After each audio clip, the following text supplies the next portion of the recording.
Hello everybody and welcome to this Scouting Report. I'm Dan Haiek here with Matt Doyle, and today we're previewing the 2014 regular season for the New England Revolution. Matt, this is a team, we talked about it a lot last year, with a ton of talented young attackers, including Diego Fagundes, Kellen Rowe, Lee Win, and now, of course, Teal Bunbury as well. They also added two young attackers in the draft, Steve Newman with the 4th overall pick, and two-time Herman Trophy winner Patrick Mullins with the 11th pick overall. Are either of these rookies going to have an impact this year, or is there just too much talent in front of them? Well, I think there might be too much talent in front of Newman. He's competing with Kellen Rowe and Lee Win, and maybe even Diego Fagundes a little bit. Yeah. Mullins, on the other hand, he might have a little more versatility. You could play him on the outside of that 4-1-4-1, or he could play up top. And that's where the moneymaker needs to be for the Revs. Jerry Benson hasn't produced since he's been there. Teal Bunbury was very, very good at one point, but he's still coming back from that ACL tear.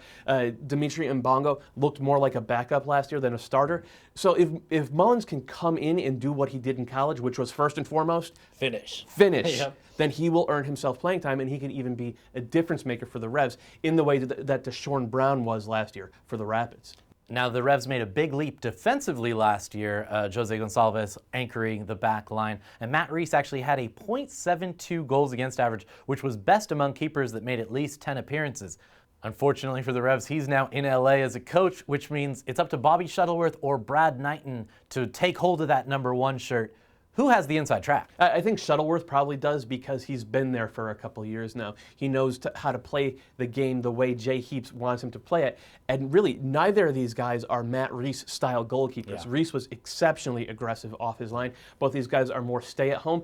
I think it might force them to change where they play their line defensively. I think they'll end up dropping that back line a little bit deeper, and with it, bring the central midfield deeper as well. And that was the Achilles heel for the Revs last year. They did allow those gaps between the lines. Mm-hmm. If they could stop that, then it almost won't matter whether it's Knighton or Shuttleworth. They'll just be facing less action than the Revs got last year when they were already a very, very good defensive team.